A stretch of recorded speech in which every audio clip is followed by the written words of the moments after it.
Hello guys, आप लोग कैसे हैं? आप लोगों की पढ़ाई कैसे चल रही है? आज हम लोग क्लास 10th और यूनिट फर्स्ट पढ़ाई कर रहे हैं, रासायनिक अभिक्रियाएं एवं समीकरण। अब इसमें देखिए क्या दिया हुआ। आपने दैनिक जीवन की निम्नलिखित परिस्थितियों पर ध्यान दीजिए और विचार कीजिए कि क्या होता है जब गर्मियों में कमरे के ताप पर दूध को खुला छोड़ दिया जाता है। लोहे का तवा अथवा तसला अथवा कील को आर्द्र वायुमंडल में खुला छोड़ दिया जाता है। अंगूर का किण्वन हो जाता है, भोजन पकाया जाता है, हमारा शरीर भोजन को पचा लेता है, हम सांस लेते हैं। यानी कि जो सारी प्रक्रिया है क्या होती है, ये रासायनिक अभिक्रियाएं इसमें होती हैं। इन सभी परिस्थितियों में प्रारंभिक वस्तु की प्रकृति तथा पहचान कुछ न कुछ बदल जाती है। पदार्थ के भौतिक तथा रासायनिक परिवर्तनों के बारे में हम पिछली कक्षाओं में पढ़ चुके हैं। जब कोई रासायनिक परिवर्तन होता है तो हम कह सकते हैं कि एक रासायनिक अभिक्रिया हुई है। आप शायद सोच रहे होंगे कि रासायनिक अभिक्रिया का वास्तविक अर्थ क्या है। हम कैसे जान सकते हैं कि कोई रासायनिक अभिक्रिया हुई है? इन प्रश्नों के उत्तर पाने के लिए आइए हम कुछ क्रियाकलाप करते हैं। अब क्रियाकलाप फर्स्ट में देखिए। इस क्रियाकलाप में शिक्षक के सहयोग की आवश्यकता है। सुरक्षा के लिए छात्र आँखों पर चश्मा पहन लें तो उचित होगा। लगभग 3 से 4 सेंटीमीटर रिबन, ये देखिए इसमें 3 से 4 सेंटीमीटर रिबन को रेगमाल से रगड़कर साफ कर लीजिए।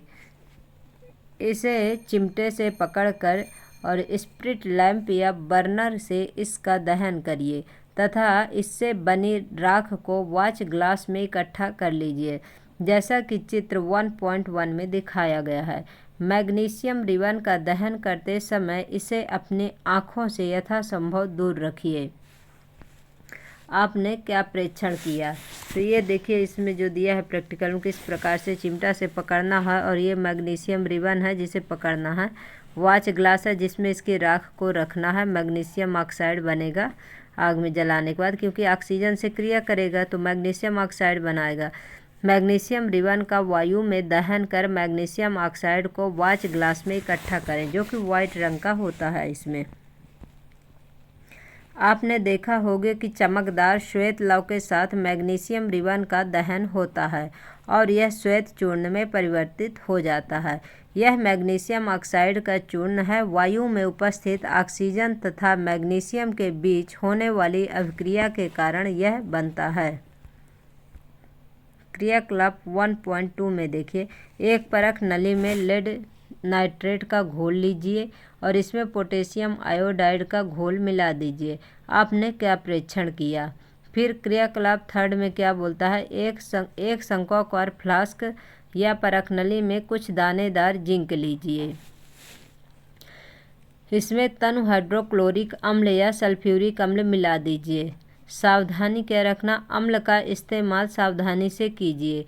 क्या जस्ते के दानों के आसपास कुछ होता दिखाई दे रहा है? मतलब उसमें कुछ क्रिया हो रही है कि नहीं हो रही है। शंक्वाकार फ्लास्क या परख नली को स्पर्श कीजिए। क्या इसके तापमान में कोई परिवर्तन हुआ है? ये देखिए इसमें क्या है, एक फ्लास्क है जिसमें कार्क लगा हुआ है सबसे ऊपर, फिर कांच की नली है, शंक्वाकार फ्लास्क है, तनु सल्फ्यूरिक अम्ल इसमें डाला गया है और दानेदार क्या है, इसमें जस्ता डाला गया है, जिंक। दानेदार जस्ते पर तनु सल्फ्यूरिक अम्ल की अभिक्रिया से क्या होता है? हाइड्रोजन गैस जो है तो बाहर निकलती है। हाइड्रोजन गैस का निर्माण होता है। ऊपर दिए गए तीनों क्रियाकलापों के आधार पर हम कह सकते हैं कि निम्न किसी भी प्रेक्षण की सहायता से हम निर्धारित कर सकते हैं कि एक रासायनिक अभिक्रिया हुई है। अवस्था में परिवर्तन, रंग में परिवर्तन, गैस का निकास अथवा उत्सर्जन, तापमान में परिवर्तन। अगर ये सब चेंजेस होंगे इसमें जब प्रैक्टिकल करेंगे, जैसे जो उसके जो पदार्थ की अवस्था है उसमें अगर चेंजेस हो गया तो रासायनिक क्रिया हुई है। उसका कलर चेंज हो गया, उसमें भी क्रिया हुई है। गैस का उत्सर्जन हुआ, उसमें भी क्रिया हुई है। तापमान में परिवर्तन, जैसे टेम्परेचर बढ़ जाएगा उसमें भी क्या हुआ? क्रिया हुई है। यदि हम अपने आसपास हो रहे परिवर्तनों को देखें तो पाएंगे कि हमारे चारों ओर विविध प्रकार की रासायनिक अभिक्रियाएं हो रही हैं। इस अध्याय में हम विभिन्न प्रकार की रासायनिक अभिक्रियाओं और उनके प्रतीकात्मक निरूपण का अध्ययन करेंगे। रासायनिक समीकरण। क्रियाकलाप 1.1 का विवरण। जब ऑक्सीजन की उपस्थिति में मैग्नीशियम रिबन का दहन होता है तब यह मैग्नीशियम ऑक्साइड में परिवर्तित हो जाता है। वाक्य के रूप में किसी रासायनिक अभिक्रिया का विवरण बहुत लंबा हो जाता है। इसे संक्षिप्त रूप में लिखा जा सकता है। इसे शब्द समीकरण के रूप में लिखना सबसे सरलतम विधि है। ऊपर दी गई अभिक्रिया का शब्द समीकरण इस प्रकार होगा। देखिए, मैग्नीशियम क्या है? अभिकारक तथा ऑक्सीजन अभिकारक, ये दोनों आपस में मिलकर क्या बनाते हैं? मैग्नीशियम ऑक्साइड उत्पाद बनाते हैं, प्रोडक्ट। अभिक्रिया 1.1 में मैग्नीशियम तथा ऑक्सीजन ऐसे पदार्थ हैं जिनमें रासायनिक परिवर्तन होता है, इन्हें अभिकारक कहते हैं। इस अभिक्रिया से एक नए पदार्थ मैग्नीशियम ऑक्साइड का निर्माण होता है, इसे क्या कहते हैं? उत्पाद कहते हैं। यानी कि जो रिएक्टेंट है, अभिकारक है, क्या है? मैग्नीशियम प्लस ऑक्सीजन है, और जो प्रोडक्ट है क्या बना? मैग्नीशियम ऑक्साइड बना। शब्द समीकरण में अभिकारकों के उत्पाद में परिवर्तन को उनके मध्य एक तीर का निशान लगाकर दर्शाया जाता है। ये देखिए, जैसे यहाँ पर एक तीर का निशान लगाया गया है, उसके बाद उसके उत्पादों को बताया गया है।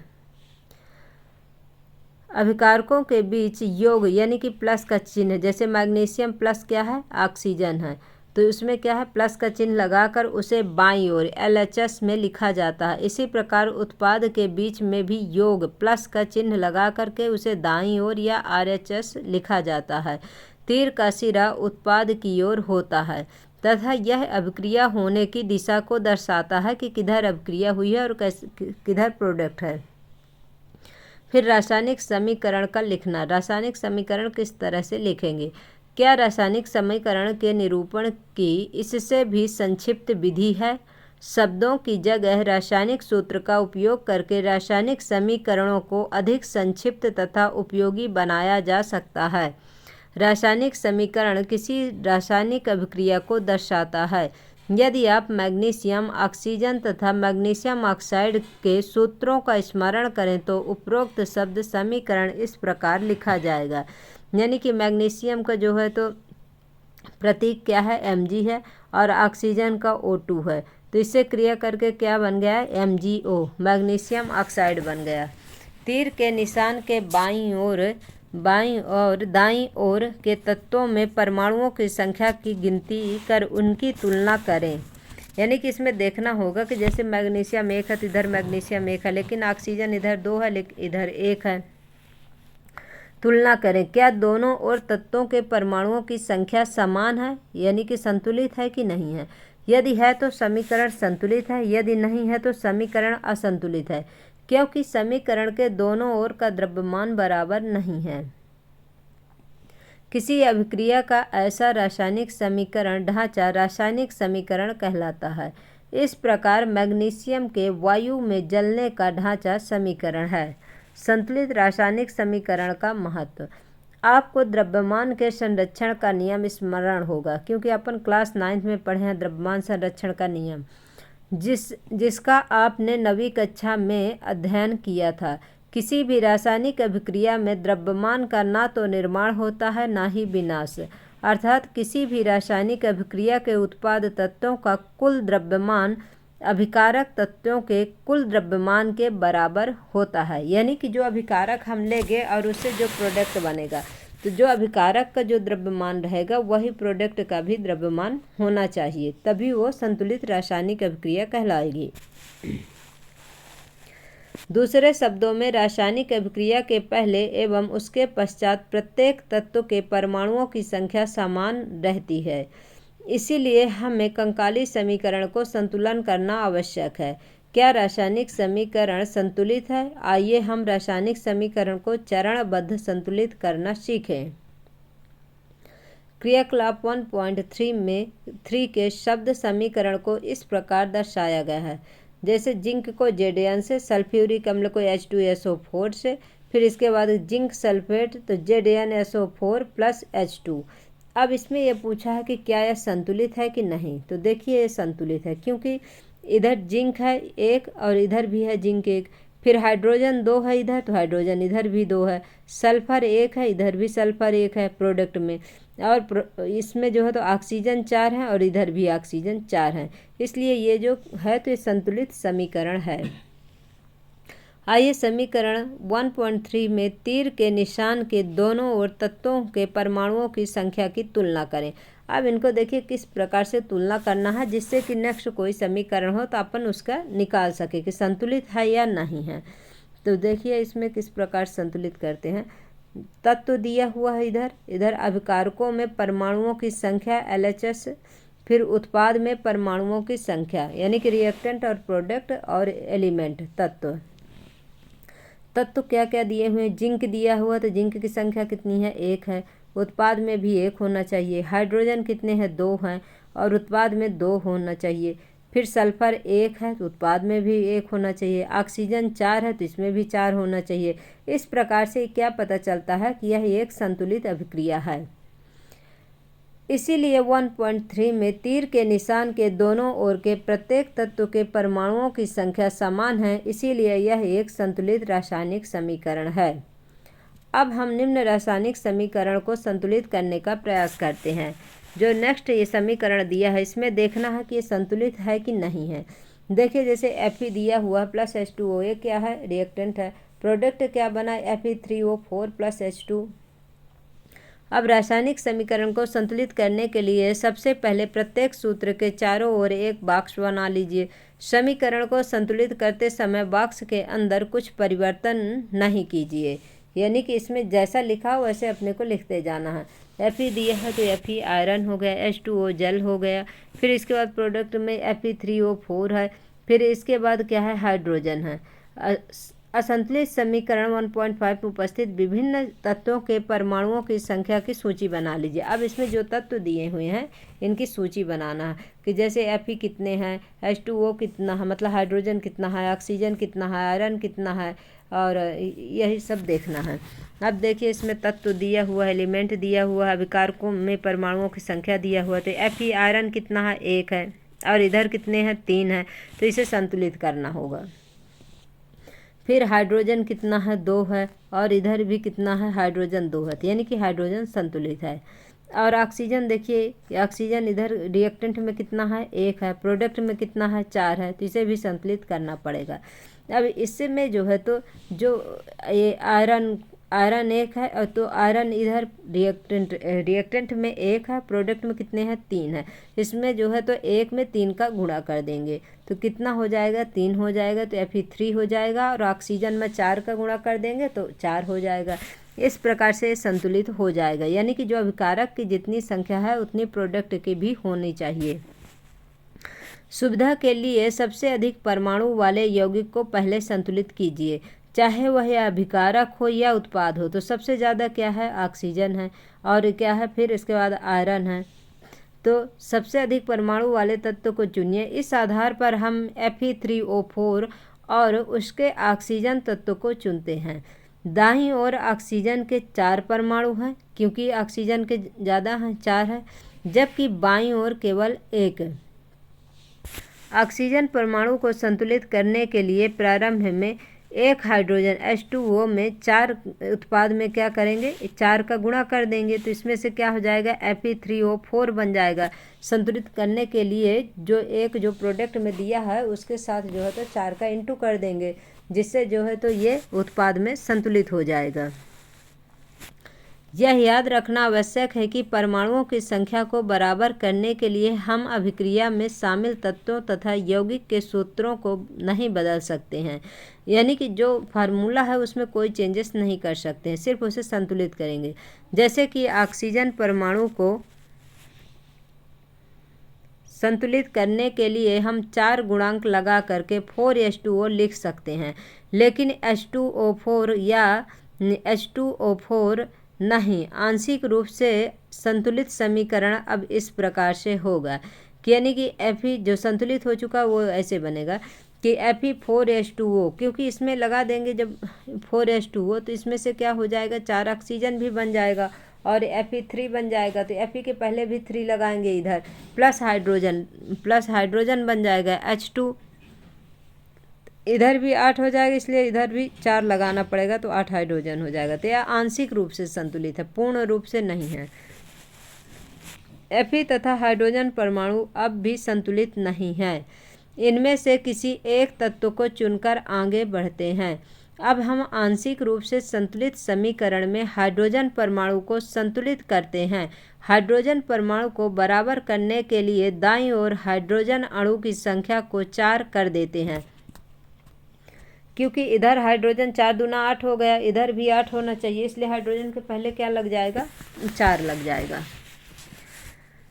हाइड्रोजन के परमाणु अभिकारकों में उत्पादों में कैसे, प्रारंभ में क्या है, इधर 4H2O है और इधर 4 दूनी 8 हो गया, और इधर क्या है 2H2O है तो 4 दूनी 8 हो गया।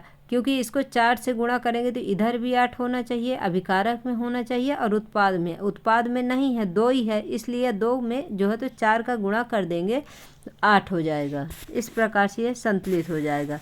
समीकरण अब इस प्रकार से होगा, यानी कि Fe + 4H2O Fe3O4 + 4H2 आंशिक रूप से संतुलित समीकरण है ये। यानी कि इसको संतुलित करने के लिए सबसे पहले अपन लिखेंगे एलिमेंट काउंट कितने दिए हुए हैं, और जो संतुलित नहीं होगा उसके आगे उतने लगा के, 1 अगर है तो 1, 2 है तो 2, अगर 3 है तो 3, इस प्रकार से लगा के उसे संतुलित करेंगे। उसका गुणा करके देखेंगे कितने हाइड्रोजन है, कितने आयरन है और कितना इसमें जो है तो ये परमाणुओं की संख्या है। और इसमें जो दिया हुआ है ये 4, तो 4 दूनी 8, यानी कि इधर भी 8 है तो और इधर भी 8 हाइड्रोजन होना चाहिए। ऊपर दिए गए समीकरण की जांच कीजिए तथा तीसरा तत्व चुन लीजिए जो अब तक असंतुलित है। आप पाएंगे कि केवल लोहा ही एक तत्व है जिसे संतुलित करना शेष है। यानी कि ये तीन स्टेप में बताया हुआ है आपको।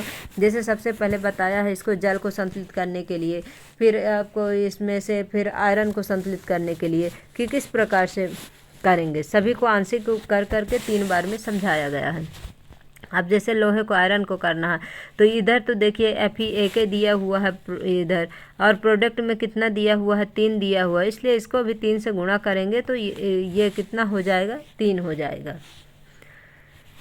Fe को संतुलित करने के लिए बाईं ओर हम Fe के 3 परमाणु लेते हैं, और 3 परमाणु लेंगे तो कितने हो जाएंगे, 3 हो जाएगा, संतुलित हो जाएगा, 3Fe हो जाएगा, प्लस 4H2O हो जाएगा, Fe3O4 + 4H2O। अब क्या हो गया, संतुलित हो गया। अंत में इस संतुलित समीकरण की जांच के लिए हम समीकरण में दोनों ओर के तत्वों के परमाणुओं की संख्याओं का परिकलन करते हैं कि मतलब कितने Fe हैं, इधर रिएक्टेंट में तो 3 हैं, या फिर इधर जल कितना है तो 4H2O है, फिर प्रोडक्ट में कितना है Fe3O4 है। तो ये देखिए Fe कितने दिए हुए, इधर 3 दिया हुआ है, O कितना, ऑक्सीजन कितने हैं, 4 हैं, तो इधर 4 लगा हुआ है इसलिए ये भी 4 हो गया। अब हाइड्रोजन कितने हैं तो 4 दूना 8 है, तो इधर कितने हाइड्रोजन हो गए, 4 दूना 8 हाइड्रोजन हो गए। समीकरण 1.9 में दोनों ओर के तत्वों के परमाणुओं की संख्या बराबर है, अतः यह समीकरण अब संतुलित है। रासायनिक समीकरण को संतुलित करने की इस विधि को हिट एंड ट्रायल विधि भी कहते हैं। जैसे संतुलित करने की विधि को क्या कहते हैं, 1 नंबर के क्वेश्चन में पूछ सकता है आप लोगों को कि हिट एंड ट्रायल विधि क्या है। तो जो संतुलित करने की जो विधि है रासायनिक समीकरण की, यह हिट एंड ट्रायल विधि है कहते हैं, क्योंकि सबसे छोटी पूर्णांक संख्या के गुणांक का उपयोग करके समीकरण को संतुलित करने का प्रयत्न करते हैं। भौतिक अवस्थाओं के संकेत लिखना। ऊपर लिखे संतुलित समीकरण 1.9 की सावधानी से जांच कीजिए। क्या इस समीकरण से हमें अभिकारकों तथा उत्पादों की भौतिक अवस्था के बारे में ज्ञान होता है? इस समीकरण में उनकी भौतिक अवस्थाओं की कोई जानकारी नहीं है। रासायनिक समीकरण को अधिक सूचनापूर्ण बनाने के लिए अभिकारकों तथा उत्पादों के रासायनिक सूत्र के साथ उनकी भौतिक अवस्था को भी दर्शाया जाता है। अभिकारकों तथा उत्पादों के गैस, द्रव, जलीय तथा ठोस अवस्थाओं को क्रमशः, जैसे गैस को किससे दर्शाएंगे? जी से, लिक्विड को एल से, एक्वा जल को, और सॉलिड को एस से दर्शाया जाता है। अभिकारक या उत्पाद जब जल में घोल के रूप में उपस्थित होंगे, यानी कि जो लिक्विड के रूप में होगा, जो घुला हुआ होगा जिसमें, उसे क्या बोलेंगे? एक्वा लिखेंगे, एक ही उसे दर्शाएंगे। अब संतुलित समीकरण इस प्रकार होगा। अब पूरी तरह से संतुलित होगा। अब इसको बताना कौन सा सॉलिड है, कौन सा गैस है, कौन सा लिक्विड है। Fe आयरन क्या है? एक धातु है, इसलिए क्या है? सॉलिड है। H2O क्या है? ये जो है तो गैस है, क्योंकि हाइड्रोजन और ऑक्सीजन दोनों मिलके क्या बनाते हैं? जल बनाते हैं। ये क्या है? गैस है। ये Fe3O4 ये क्या हो गया? सॉलिड हो गया। और ये 4H2 हाइड्रोजन क्या हो गया? ये गैस हो गई। ध्यान दीजिए, समीकरण 1.10 में H2O के साथ G चिन्ह लगा के, यानी कि इसको क्या बोला? गैस, मतलब जी को क्या दर्शाएंगे? गैस। चिन्ह का उपयोग किया गया है। यह दर्शाता है कि इस क्रिया में जल का उपयोग भाप के रूप में किया गया है, यानी कि भाप को भी गैस बोलेंगे। प्रायः हर रासायनिक समीकरण में भौतिक अवस्था को शामिल नहीं किया जाता है जब तक कि यह आवश्यक ना हो। कभी कभी क्रियाकलाप की परिस्थितियां, जैसे कि ताप, दाब, उत्प्रेरक, यानी कि जो टेम्परेचर है और प्रेशर है आदि को भी क्या तीर के निशान के ऊपर या नीचे दर्शाया जाता है। जैसे ये CO क्या है? ये गैस है। फिर H2 क्या है? गैस है। फिर इसके बाद क्या है? इधर 340 डिग्री में इसको क्या करेंगे? गर्म करेंगे, तो क्या बनेगा? CH3OH, यानी कि ये जो कार्बन डाइऑक्साइड है जो हाइड्रोजन से क्रिया करके CH3OH बना देगी, और ऑक्सीजन जो है तो हाइड्रोजन से जुड़ जाएगा। इस प्रकार से कार्बन मोनोऑक्साइड क्या हो गई? गैस हो गई। हाइड्रोजन गैस हो गई, और CH3OH क्या हो गया? ये एक लिक्विड हो गया। फिर इसके बाद 6CO2 क्या हो गया? एक्वा हो गया, मतलब क्योंकि ये कार्बन डाइऑक्साइड घुला हुआ है। 12H2O क्या होगा? लिक्विड हो गया। सूर्य के प्रकाश की उपस्थिति में और क्लोरोफिल में क्या बनता है? ग्लूकोज बनता है। C6H12O6 क्या हो गया? एक्वा हो गया। प्लस 6O2 क्या हो गया? एक्वा हो गया, क्योंकि जल में घुलनशील जो चीज़ है उसे क्या बोलेंगे? एक्वा बोलेंगे। प्लस 6H2O क्या हो गया? लिक्विड हो गया। इस प्रकार से इसे लिखा जाता है। इसी प्रकार क्या आप पुस्तक में दिए गए समीकरण को 1.2 को संतुलित कर सकते हैं? अब यहाँ पर क्वेश्चन दिए हुए हैं कि इनको संतुलित करना है कि वायु में जलाने से पहले मैग्नीशियम रिबन को साफ क्यों किया जाता है? क्योंकि उसमें जो ऑक्साइड के जो परत जम जाती है उसको छुड़ाने के लिए जो है तो उसे रगड़ा जाता है। फिर इसमें मैं पूछा है कि हाइड्रोजन प्लस क्लोरीन क्रिया कर क्या बनाएगा? हाइड्रोजन क्लोराइड बनाएगा। अब इसे संतुलित करना है, जैसे कि इधर हाइड्रोजन है, इधर क्लोरीन है, अब इधर प्रोडक्ट बनेगा, तो इसमें क्या संतुलित है कि नहीं? इन सब क्वेश्चन मैं बाद में कराऊंगी, अभी सिर्फ पढ़ा रही हूँ आप लोगों को। रासायनिक अभिक्रियाओं के प्रकार। कक्षा 9 में हम अध्ययन कर चुके हैं कि रासायनिक क्रिया के समय किसी एक तत्व का परमाणु दूसरे तत्व के परमाणु में नहीं बदलता है, न तो कोई परमाणु मिश्रण से बाहर जाता है और न ही बाहर से मिश्रण में आता है। वास्तव में किसी रासायनिक अभिक्रिया में परमाणुओं के आपसी आबंध के टूटने एवं जुड़ने से नए पदार्थों का निर्माण होता है। परमाणुओं के बीच विभिन्न प्रकार के आबंध के बारे में आप अध्याय 3 तथा 4 में अध्ययन करेंगे। अब इसमें क्या है? संयोजन अभिक्रिया है। संयोजन अभिक्रिया क्या मतलब जुड़ना। संयोजन अभिक्रिया, एक बीकर में थोड़ा कैल्शियम ऑक्साइड तथा बुझा हुआ चूना लीजिए। ये बीकर है जिसमें कैल्शियम, बीकर है, जल है, कैल्शियम ऑक्साइड और जो है तो बुझा हुआ चूना लेना है। इसमें धीरे धीरे जल मिलाइए। अब बीकर को स्पर्श कीजिए, जैसा कि चित्र 1.3 में दिखाया गया है। क्या इसके तापमान में कोई परिवर्तन है कि नहीं? कैल्शियम ऑक्साइड जल के साथ तीव्रता से अभिक्रिया करके बुझे हुए चूने को कैल्शियम हाइड्रोक्साइड का निर्माण करके अधिक मात्रा में ऊष्मा उत्पन्न करता है।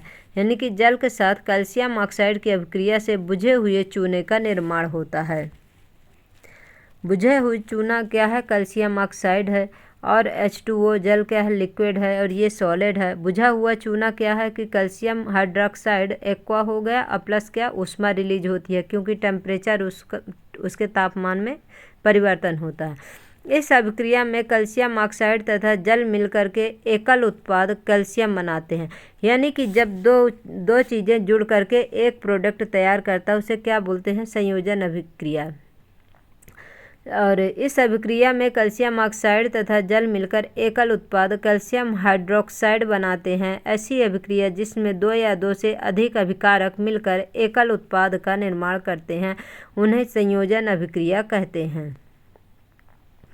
क्या आप जानते हैं कि ऊपर की अभिक्रिया में निर्मित बुझे हुए चूने के विलयन का उपयोग दीवारों की सफेदी करने के लिए किया जाता है। कैल्शियम हाइड्रोक्साइड वायु में उपस्थित कार्बन डाइऑक्साइड के साथ धीमी गति से अभिक्रिया करके दीवारों पर कैल्शियम कार्बोनेट की एक पतली परत बना देता है।